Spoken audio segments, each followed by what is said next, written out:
I did this piece on Artapalooza, and yeah, you're seeing some scratches. I've kind of done a little bit of sanding on it, but I think I need another coat on it, just a little bit more.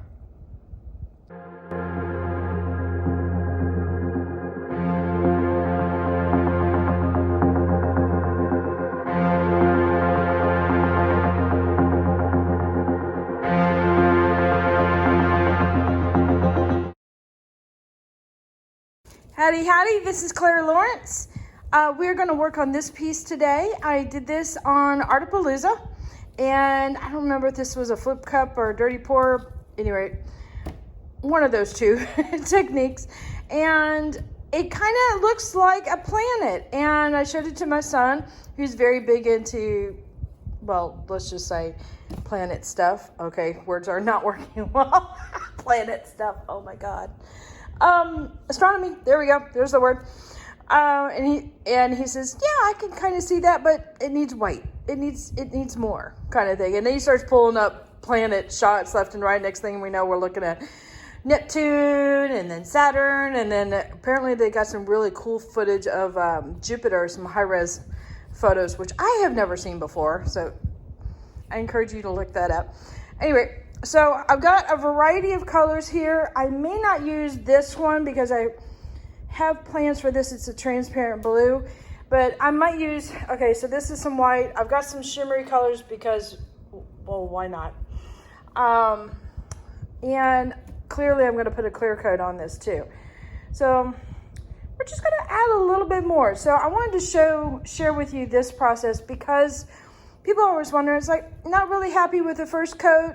And I kind of talk about, you know, well, sometimes adding a second coat can take it from, you know, looking so-so to looking, whoa, you know, fabulous. So we got some strong light coming in.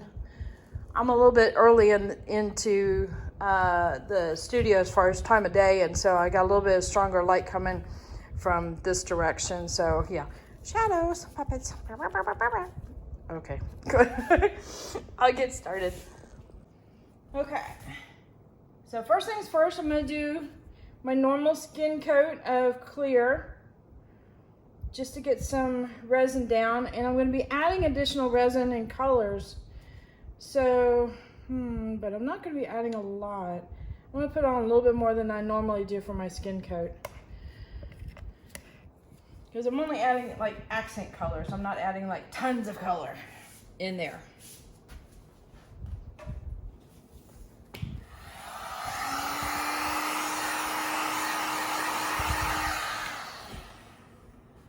Because this is a food tray, or I have to assume some people might use this for serving food, I will put a clear coat down for my final coat, just in case, because we don't want anybody getting sick off my artwork. And this is food safe for just contact with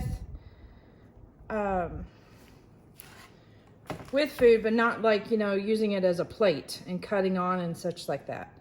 So I guess I could have just tilted it and had it go to the edges perfectly. Yep, I'm getting used to my dirty pours where I go almost to the edges. All right, come on, drip off. Had a lot on my glove there.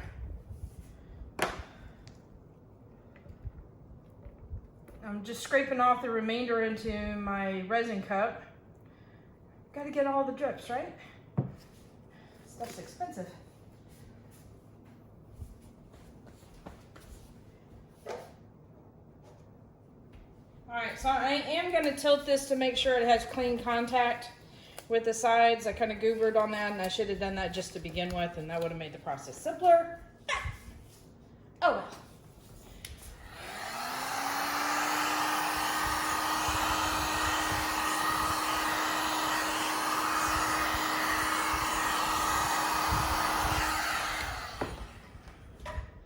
Now I did run sandpaper lightly over the top. It does have some gold specks on it, but I find that if I just run it lightly, it does okay. Now the reason for that, and let me explain to you, if you ever seen woodworkers and joinery, basically the theory is the more surface edges, that glue can get into, the more the bond is super strong.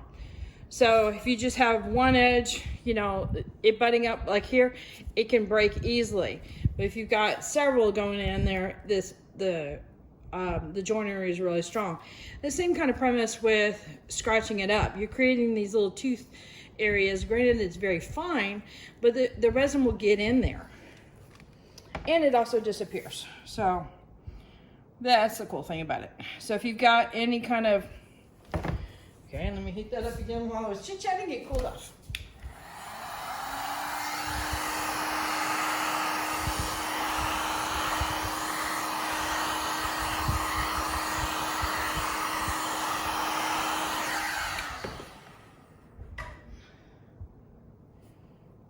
Okay.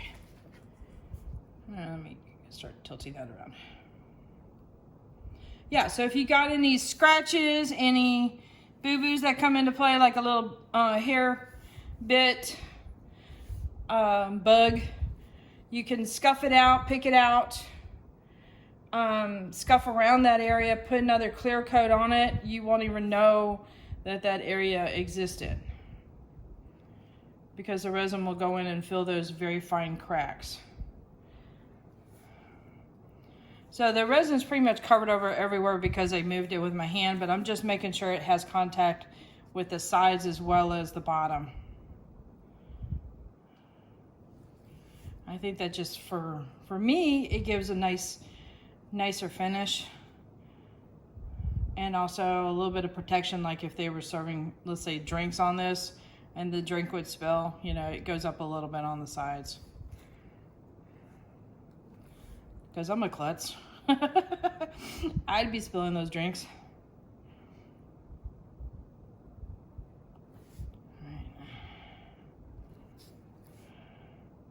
Right. Almost done. I know this is super exciting.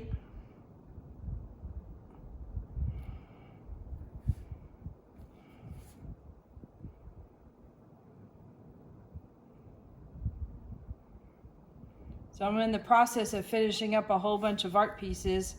In other words, putting, you know, clear coats on things that need clear coats on, finishing up backs and stuff like that. And I'm gonna put them up for sale, and I'm kind of excited about that. So I haven't really done a lot. So if there's any pieces you've seen on a video that you are interested in, contact me and let me know.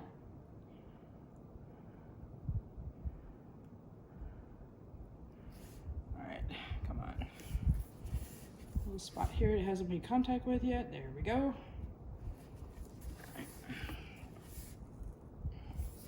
All right, so I've got a little area here. I don't know if you can see it. Yeah, there we go. That is a little dry where the resin hasn't gone. And the way to fix that is just simply dab it with your finger and get that little area wet with resin. And then the resin will fill in and self-level. Very simple.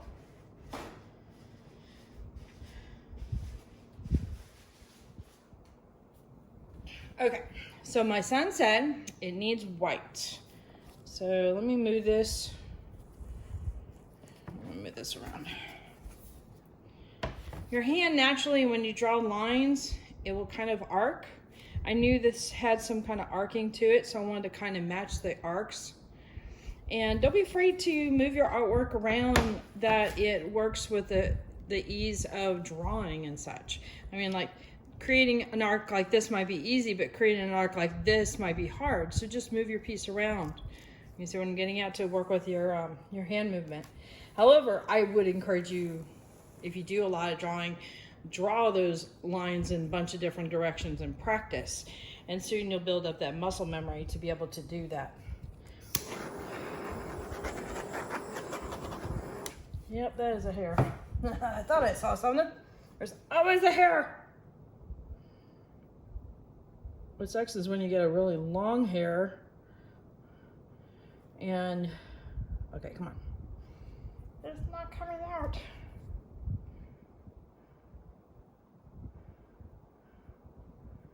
All right, now it totally disappeared. I don't know where it is. Anyway, yeah, long hair is like if you did a big color design, you pull out a long hair and all of a sudden your color goes, whoop. That kind of sucks. Okay, here we go.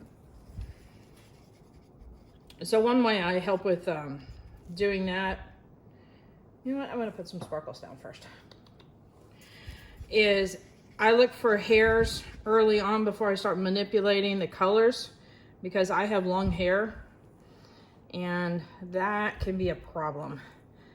So I will look for them before I start manipulating the colors, so that way it's not really having too much of an effect.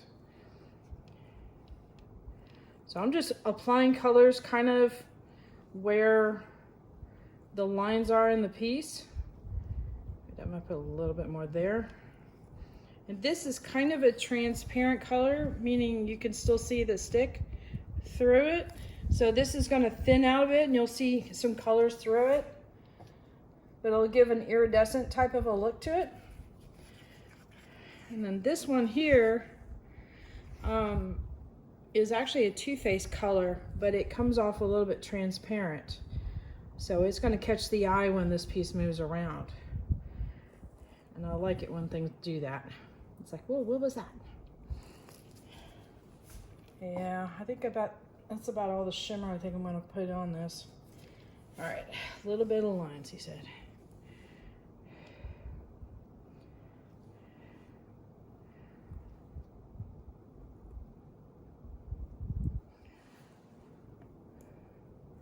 This is probably going to look both planet-like and maybe ocean-like. I don't know.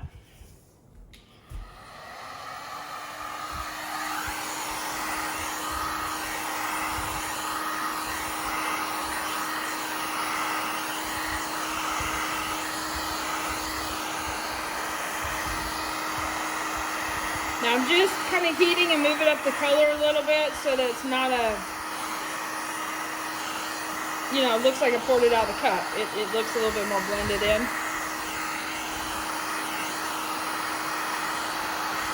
And I'm looking for the wispies and the white. So sometimes you got to move them a little bit to get rid of that cord line look. Okay, come on, stay here. There we go.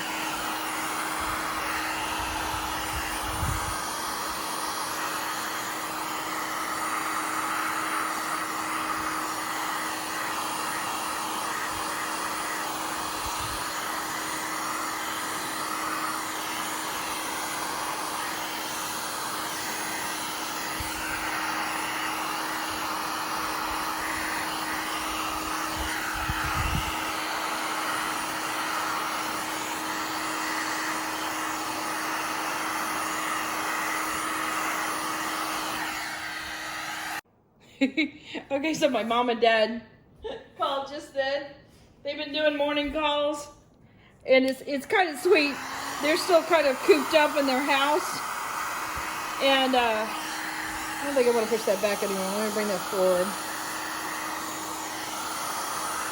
And my dad has discovered FaceTime, so him and my mom will sit there, you know, in the morning breakfast, and they will call and talk to me and such.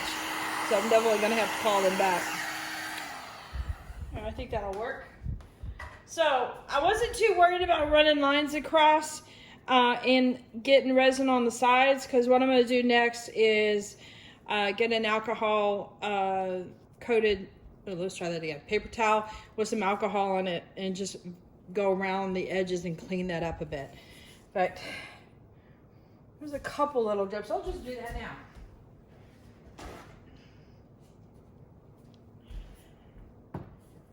Let's see.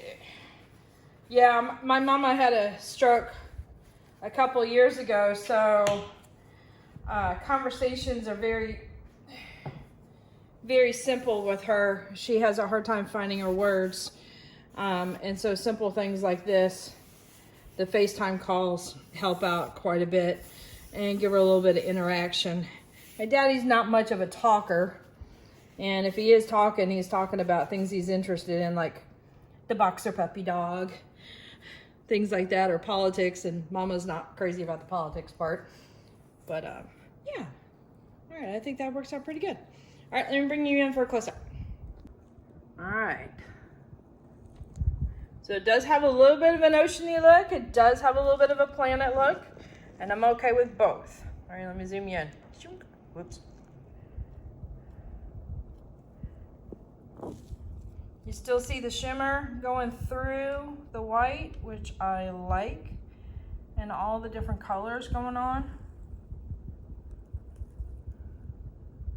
I love it when they peek through like that. Adds a lot of depth to it. I gotta go a little slower when I'm super zoomed in.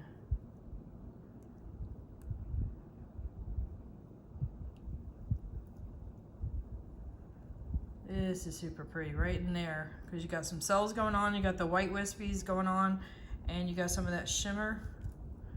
So a lot of like different textures overlapping, a lot of depth. I think it turned out nice. Yay. All right, so if you're interested in the piece, just shout out to me or give me a shout out. All right, later.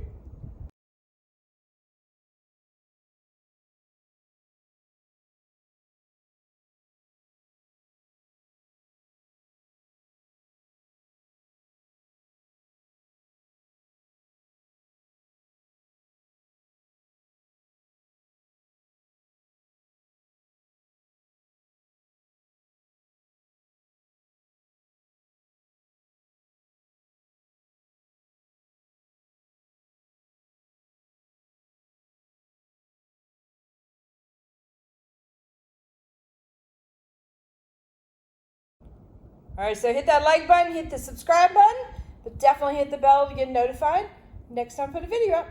Later, y'all.